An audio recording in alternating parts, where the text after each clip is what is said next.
what is your ideal person like? I would start there and then work towards that. What does that ideal person think?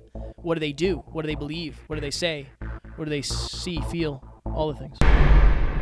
And you have to either breadcrumb that new identity along the way, or you have to deal with Lonely Land and detach long enough for them to see it.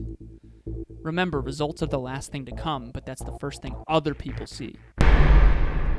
All right, so now we're going to open it up to Q&A. Again, this is heavy because this is kind of the whole game. This is the human condition. We all have an identity. The only question is it the identity that we want? Is it the identity we chose in advance? Okay, Amy, so do we have any questions that came through? Amy and Pup. We do. How do you identify the patterns that run you, and how do you go about mitigating that? It's so interesting because I think sometimes you might need an external person to help because you don't necessarily see your own path or see your own patterns. But I would reflect, like, what are some common things that have happened in your life? What are some common results that I have gotten? I know for me, I had a pattern in my past of becoming like friends with my partners. Like the romance would kind of go out the door and I would become friends with them. It was just a thing that happened. I don't know where that came from. I don't know where it stemmed from, but that's something that I started to notice and then I started to shift. You had a recent realization recently about that. How did you do that? Which realization? You saw a pattern in your past. Yeah. You don't have to go in. I don't want to line you up if you don't want to talk about it. No. To answer the question, though, how do you identify the patterns that run you? What Kevin is saying is, like, honestly, give people permission who you trust to identify the patterns for you. We're all in our own sort of echo chamber. We did an episode on that. Dropped today. It dropped today. Is your normal normal? Yes, is your normal normal. I remember when I first got into personal development, I went back to my past and I asked a lot of my college friends. I asked my ex-girlfriends. I asked them questions about me from their perspective. Mm-hmm. And my very first girlfriend, not my first, but my first really serious one, we were together for 4.5 years. And it was during the tail end of high school and the whole beginning of college. And I asked her, like, what have you noticed about me? What did you notice? Were there any patterns that you noticed? And she said, Alan, I always noticed that you never talk about your father. Never. You never brought him up. You never talk about him. And that got me to realize that that was something I was avoiding. My father passed away when I was 2 years old, and I was avoiding the pain of that. I was avoiding the... And honestly, I do think to some extent my entire family didn't talk often about him either. And I've now shifted that a ton. I mean, if you're out there listening, you probably have heard me talk about it. But I remember that was a really big pattern for me of like, holy crap, I never talk about my father. You know, and so if you're out there, that's how you identify the patterns. Give people that you trust, that's the key, people that you trust, the permission to identify the patterns that maybe you can't see. And to answer Kevin's question to me, Emilia's been doing that for me a ton. Kevin does that for me a ton. I do that for Kevin a ton. For sure. And honestly, the whole NLU team has helped us with that tremendously as well because they can notice things that maybe we don't. I did the same thing. I actually didn't remember this until you said it. But when I always talk about how my girlfriend that wanted to go to California left, she left me. When she did, I actually asked my previous girlfriend, I said, hey, do you think I ever had any depressive or anxious qualities? And she said, like, honestly, yeah, I saw it a lot. And I ended up going to therapy after that for my second round of therapy. So that helped me tremendously, but I think you have to be in the right frame of mind. And like Alan said, it has to be somebody that you admire, somebody that you trust, and somebody that you know is going to tell you the truth, to give you the truth, not to hurt you or not to get revenge or anything. Someone who has your best interest at heart. Yeah. And someone who, again, is willing to tell you the uncomfortable truth. What's interesting about that is that Kevin was with that other person for a long time, but she didn't tell you that. Maybe because she didn't think of it, or maybe she was too scared. We all have someone in our life that we want to help, but we're afraid to tell them the truth, the uncomfortable truth. So, but remember, when you ask for feedback, people have the permission to finally give it to you. And that's valuable because it's like, well, would you have gone to therapy if it wasn't for that? No, probably not. And then would you be this man? Right. Maybe not, right? So it's really important. Good answer. You too, brother. I'm starting to question my identity. It feels like I don't have an identity right now. What can I do to get my identity back? Mm-hmm. You want to go first? I would write out all of the things that you know for sure. Elon Musk talks a lot about this. He says we have wishful thinking as human beings. We have a bunch of cognitive biases. And he says you got to go back to first principles. It's like a physics thing. What do I know for sure? Okay, gravity, 9.8 meters per second squared, blah, blah, blah. So, but do that with yourself. I was reading a book this past weekend. Oprah wrote it. It's called What I Know for Sure. After thousands of interviews of all the different walks of life, this is what she knows for sure. Start writing down, what do I know for sure? And write that at the top of the page. What do I know for sure about myself? ? And then just start. And that's, if you can't say I know it for sure, it's probably not real. It's probably a story you've told yourself. If you do know it for sure, that's probably the truth. And I think that exercise would help every single one of us, including me and Kevin, honestly. What can I do to get my identity back? I don't know that you always want to get your identity back. I think one thing that we've learned, and we've told so many people, every member of the NLU team this, you're going to go through identity crisis here just because you're getting so much new awareness. So I would think to yourself, okay, if you're questioning your identity, something happened, whether or not you got a new awareness, whether you got a new pain, you got a new lesson. If it doesn't feel like you have an identity right now, I would figure out, what do you want your identity to be? Like, I've gone through so many identity shifts and I'm happy where I am now, but it was always, what is the best identity for me? Like, what do I want to aspire to? I don't think losing your identity is necessarily a bad thing. I think it's a good opportunity for you to level it up and figure out, is my identity actually serving me? I would say that right there is an identity. So if you have the identity, I'm going to say this about 50 times in this sentence. If you have the identity that losing your identity is a bad thing, you can pivot that into saying, like, this is actually a really good opportunity for me to get crystal clear on who I want to be. What is your ideal person like? I would start there and then work towards that. What does that ideal person think? What do they do? What do they believe? What do they say? What do they see, feel? All the things. Does anyone know someone who really isn't that attractive from your perspective, but they think they're super attractive? I'm just kidding. No, you're good. You're a stud. You're a stud. Appreciate you, brother. Yeah. But it's interesting to me.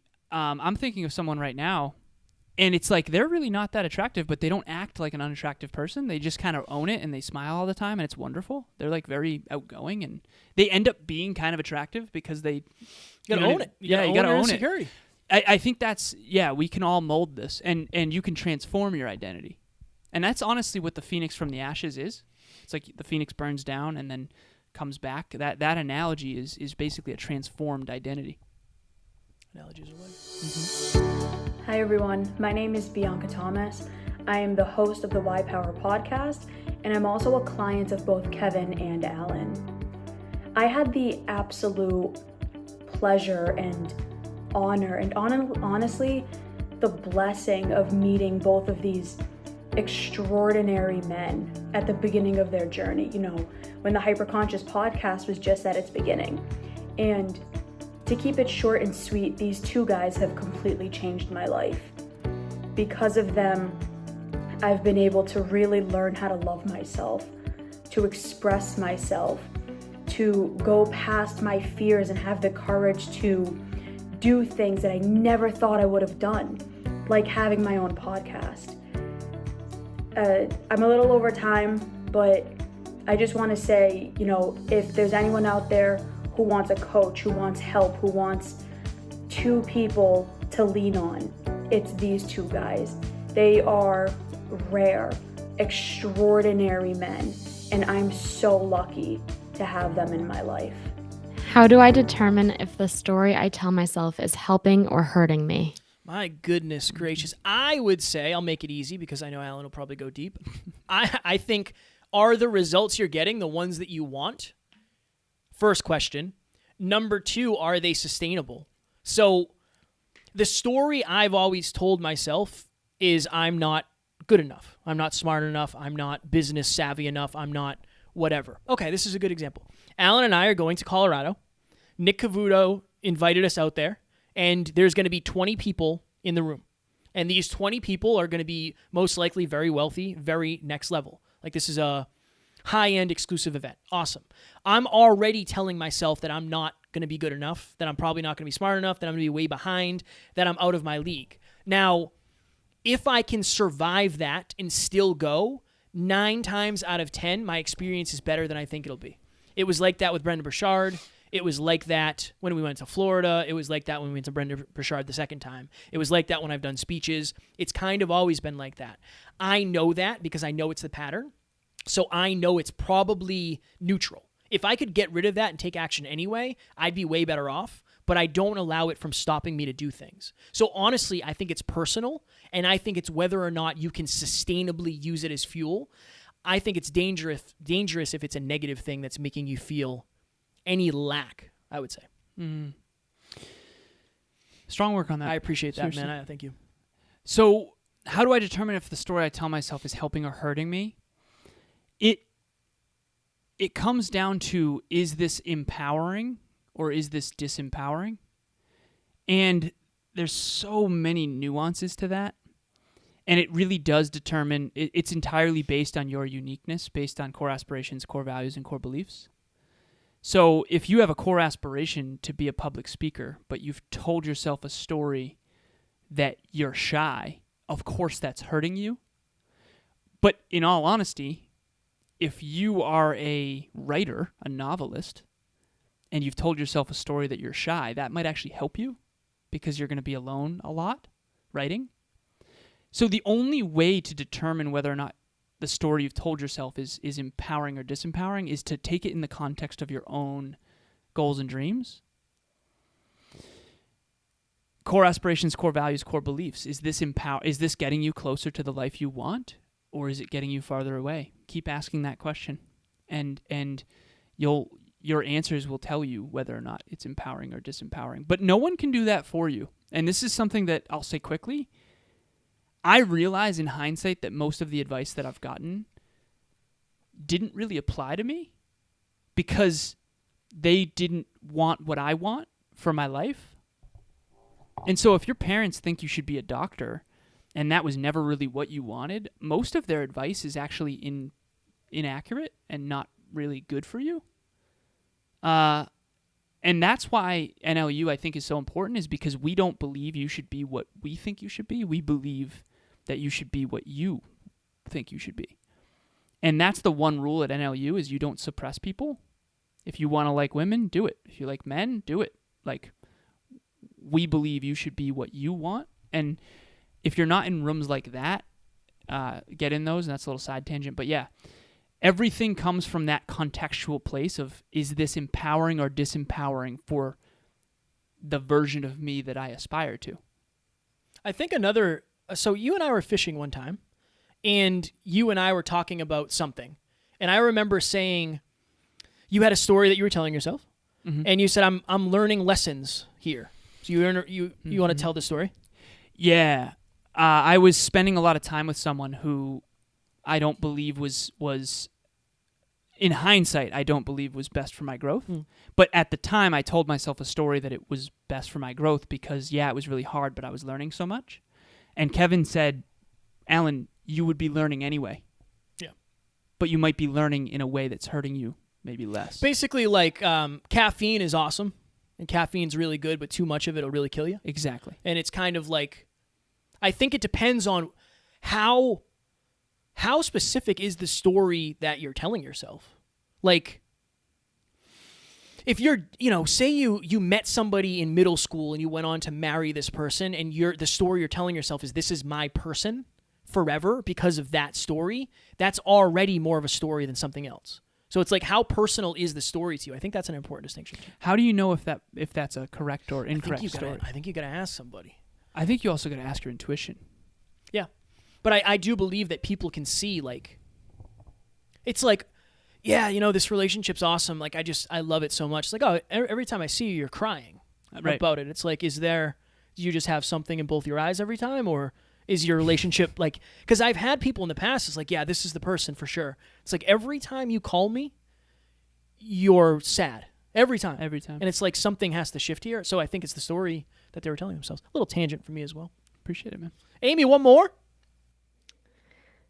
How do you go about showing your family your new identity when they're so used to the old one? My goodness. Fire question. Go ahead. No, go ahead. No, you go. I think this is one you're, again, this isn't something I've struggled with, so I feel like I'll add value after you go, but I feel like this isn't necessarily my wheelhouse. Oh, I appreciate the humility there. Very few people don't deal with this one. Very few people, thousands and thousands. Between Kevin and I, we have over 1,000 coaching calls, and they get deep. They're a full hour. They're deep, and not everybody does full hours. But anyways, everyone's dealing with this, but to what extent? Kevin's dealt with this, but much less, and that's what he just admitted. Remember, your family grew up with you. So they've fallen in love with the version of you that is what is up to now, not who you aspire to be. So how do you go about showing your family your new identity when they're so used to the old one? You have to be willing to sit in the discomfort. This is a thing. I remember when I went all in on being a bodybuilder, and I was suddenly obsessed with fitness, and that was a drastic shift. Most people who knew me up to that point got very uncomfortable, especially because none of them were really that into fitness. And they had all their own opinions and beliefs, and I got made fun of, and I remember I had a couple years that were really pretty brutal, honestly. And I just kept showing up for me, and pretty much at this point, everyone who used to think I was crazy now considers me a fitness person, at least to some extent, or an athlete. It's almost like you have to hang in long enough to where they see what you always knew.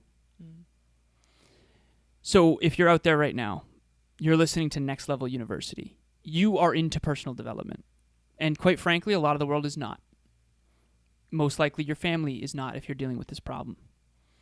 If you aspire to a greater future that they don't know or see yet, they're going to not understand you. You have to be willing to sit in the discomfort of being misunderstood. You have to be willing to have the conversations, the courageous conversations that are difficult. And you have to either breadcrumb that new identity along the way, or you have to deal with lonely land and detach long enough for them to see it. Remember, results are the last thing to come, but that's the first thing other people see. So I knew that we'd be successful podcasters, never had a doubt, honestly. But now the world is finally starting to see that, which is quite honestly beautiful. But when I first started saying it, I mean, not nobody, but very few people really understood why I was doing what I was doing, especially when what I was doing they thought was much better and much more lucrative. And at the time it was. Yeah. I believe that in many cases, the people who are afraid to show their family their real identity have created their identity because of their family. More often than not, that's what I've seen. I did a post the other day, and this might not apply to you, so I'll try to get more granular quickly, but I did a post the other day that basically said you have to give yourself the grace to disappoint those who have been disappointing you. Why? Because this is your life. This will be a little motivational thing, but I do believe you have one life, you're put on this earth for a reason, and when you go away, and you don't get to take anything with you. If your family died and you didn't adopt your new identity and chase your dreams, you would regret it. I know you would, because I almost died. Alan almost died. That's how we know. So you already said it in the question.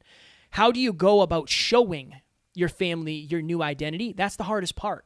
The hardest part is showing it. If you can just show up as the person that you want to be, you're going to get some pushback for sure. I would say find a community of people who not only accept that, but they want that for you. That'll help. And I think that, like Alan said, there is no easy answer. You have to weather the storm. How do I walk to the mailbox in the rain? You get wet. You bring an umbrella, but you're still going to get wet. You're going to step in puddles. I don't know that there's any good answer to this. It's know it's possible. Know it's possible for you. And the last one, believe it will be worth it. Will it be worth it for you to adopt the identity that you feel is authentic to you? That's what I would say. Anyone who listened to this entire thing knows that identity is everything. If you want to get to the next level of your life, you're going to have to transform your identity in advance. So what you say, think, do, feel, and believe has gotten you to this point. Hopefully we've shifted some things for you so that you can transform. If you feel like the phoenix who just burnt down, that's okay. That actually means that you're winning. And many of my mentors have told me that many times, and they were always right eventually. So it doesn't feel good, but it is going to help you get to the next level. Boom. Speaking of getting to the next level, we have an online course that Alan and I recorded, $47. If you don't get to the next level within 30 days, get your money back. No questions asked. It's coming out. It will be on the website. We got to give it a little plug. Ladies and gentlemen, we love you. We appreciate you. And as always, we do not have fans. We have family. We will talk to you all soon. Thank you, Amy. Talk soon. Bye.